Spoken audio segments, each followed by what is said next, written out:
Hi, I'm Darren from MRT. Welcome back to the channel. This week I'm going to be making silicone mould. A little bit long the tooth this one because I struggled getting the product that I needed. So without further ado, let's get to work then.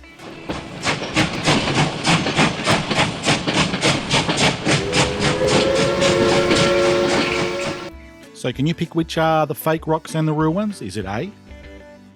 Is it B? Is it C? Or is it D? It's actually B and D.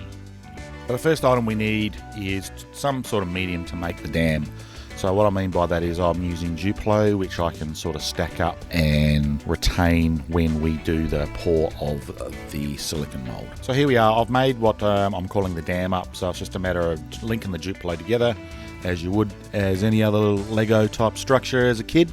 So that is currently sitting on a piece of Perspex as well. So you want a nice, clean, flat bottom.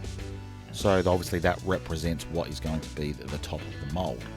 So what I'm doing there, I'm just putting plaster in there. So what that actually does, that limits the amount of silicone that you're going to require to make this mould.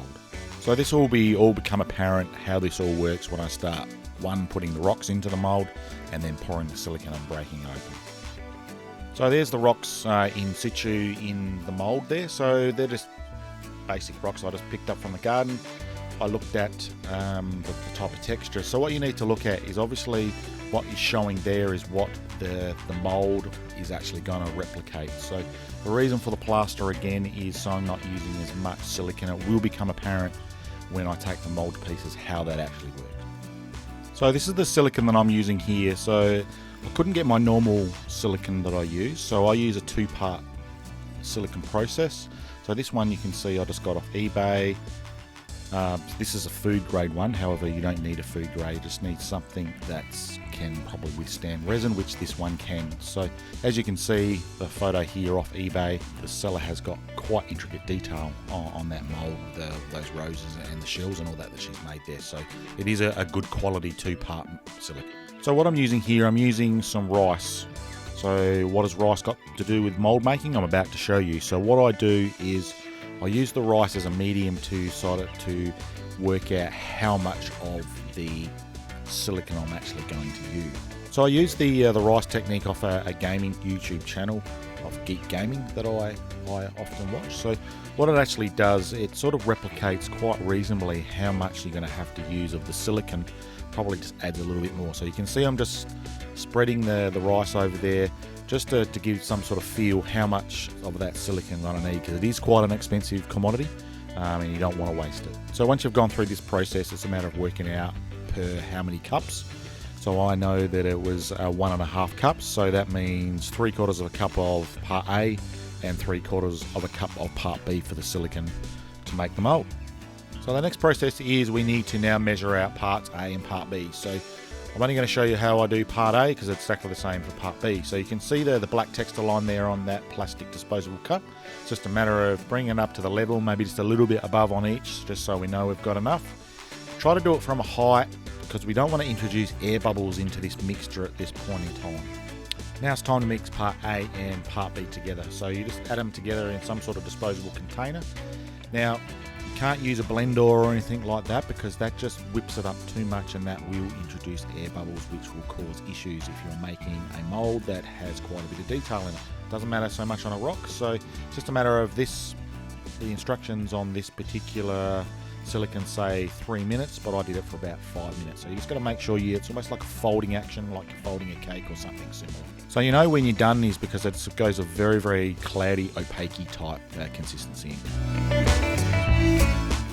Alright, so now it's time to get the silicone part A and part B into the mould. So this is, at this point in time, this is where we pray to God that we don't have any gaps in our dam, because this stuff will find it and will leak out everywhere as previously experienced. So you can see I'm just doing a very, very fine stream in the middle of the mould. So what that actually promotes is, it's a good practice to get into, because what that actually does, it just limits the amount of air bubbles. I'm not putting these in any pressurized containers or anything like that like the professional mold makers do to keep the air bubbles out. So you'll see all I do is just from a height, I just let the silicone find its own level and just slowly fill the mold up. You'll see at some point, there we go, I do come across on the top of the rocks just to start filling those up, just for the sake of the video to fasten the pace of this pour up a little bit. So it's just a matter of be patient here. I do have the hot glue gun ready for any little leaks, which I did have a little leak poised ready to go. If there is a leak coming out of that dam on the outside, you just glue it up with some hot glue until the mold goes off. So once the mold is fully poured, I just give it a quick nudge on the bench there, just to try to settle the silicone out and try to get any air bubbles out to the top. So let's fingers crossed, and let's start the moment of truth by pulling the dam to pieces and see how this mold has turned out.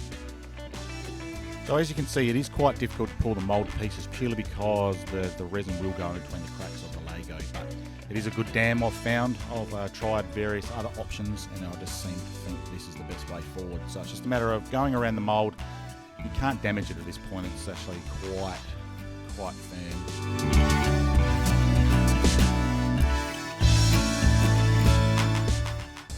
All right, fingers crossed here. So this is the moment of truth. Now it's just a matter of slowly pulling the negative away from the rubber mold. So it's just a matter of working your thumbs and just methodically just working your way around, because you don't want to rip the mold at this point in time, which obviously will then damage it. So there's the negative that we were working on, and there's the mold. So that's come out quite nicely. I probably could have washed the rocks there a little bit more. It's a little bit of dirt on there, but pretty happy with that. So this is not so much a video on how to colour them up or how to actually fill the mold with plaster. It's not all that difficult to do.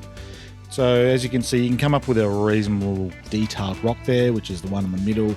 So A, B, and C, and D, as I first said. So that was just a very, very quick overspray with a grey primer. Then I used black Indian ink mixed with isopropanol and a little bit of dry brushing with antique white and a light slate grey colour, and it sort of comes up very, very nicely. So I hope you enjoyed the video.